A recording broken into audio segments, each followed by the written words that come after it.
Namaste, sir. Thank you, sir, for this session, sir. I extend my gratitude, sir. It was an honor to listen you, sir.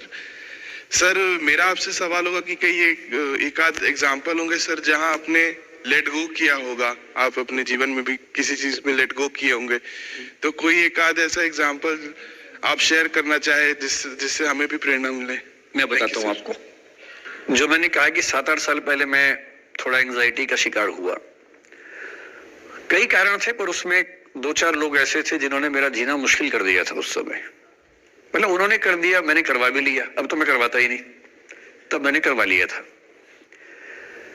अजीब किस्म के लोग पीछे पड़ के रात दिन 24 घंटे तनाव देते रहना बिना किसी बात के, कोई वजह भी नहीं थी ऐसी।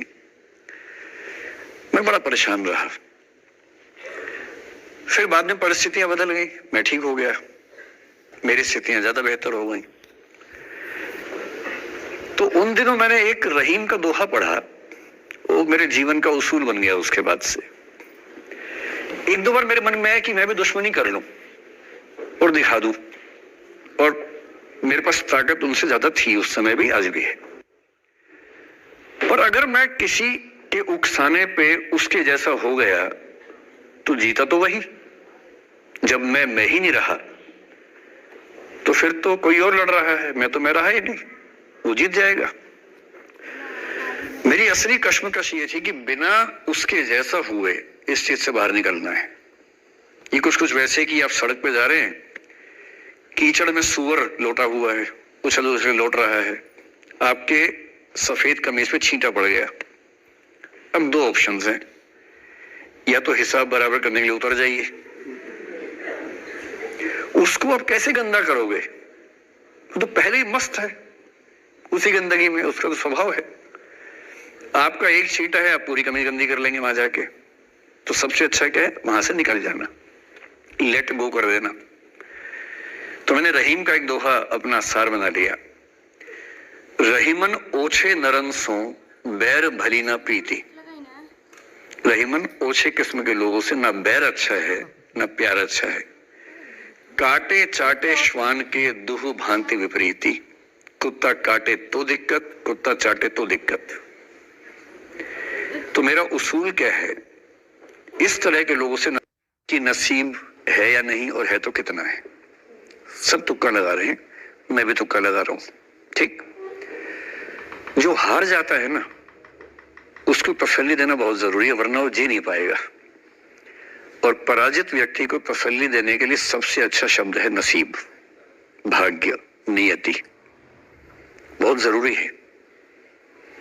और इसलिए एक उम्र के बाद गीता का सार पढ़ना बहुत जरूरी है। समझना पड़ता है कि सब कुछ हमारे हाथ में नहीं होता है, सच में नहीं होता है। पर इसका मतलब ये भी नहीं है कि सब कुछ किसी और के हाथ में होता है। अगर ऐसा होता तो बिना मेहनत करने वाले आईएएस बन जाते या कुछ भी बन जाते।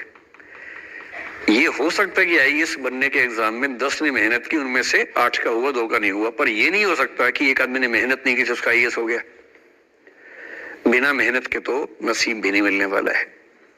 इसलिए ये मान लीजिए कि कुछ ना कुछ चीजें हमारे कंट्रोल में नहीं है, लेकिन जितना कंट्रोल में है उस पर पूरी ताकत लगाएंगे, पूरा डिसिप्लिन रखेंगे, तो हम अपनी किस्मत सबसे अच्छी लिख पाएंगे।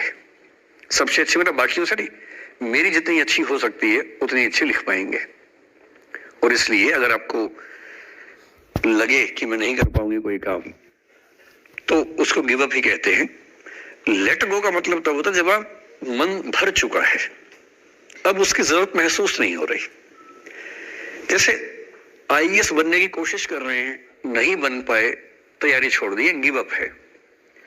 बन गए, नौकरी की, मजा नहीं आया, छोड़ दिया, ये लेट गो है। लेट गो करने के लिए पहले हासिल करना पड़ता है, या हासिल होने से पहले उस मनोभूमि पर पहुंचना पड़ता है जहां हासिल होने का सुख आपने महसूस कर लिया, उसमें मजा नहीं आया, ठीक ही है, औसत है, तब छोड़ दिया।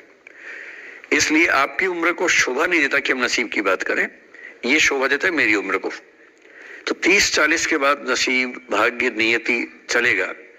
फिलहाल कर्म पर भरोसा कीजिए, मेहनत, डिसिप्लिन और मोटिवेशन से ज्यादा महत्वपूर्ण है डिसिप्लिन, ध्यान रखिएगा। मोटिवेशन का ग्राफ ऐसा होता है, फिर ऐसे नीचे आता है धीरे धीरे। डिसिप्लिन ऐसे रहता है, और डिसिप्लिन वाला व्यक्ति हमेशा मोटिवेशन वाले व्यक्ति से ज्यादा सफल होगा, ये मान के चलिए। सबसे अच्छा क्या है? Motivation with discipline. तो कोशिश कीजिए कि नसीब पे ना छोड़िए, अपने भरोसे कीजिए। All the best.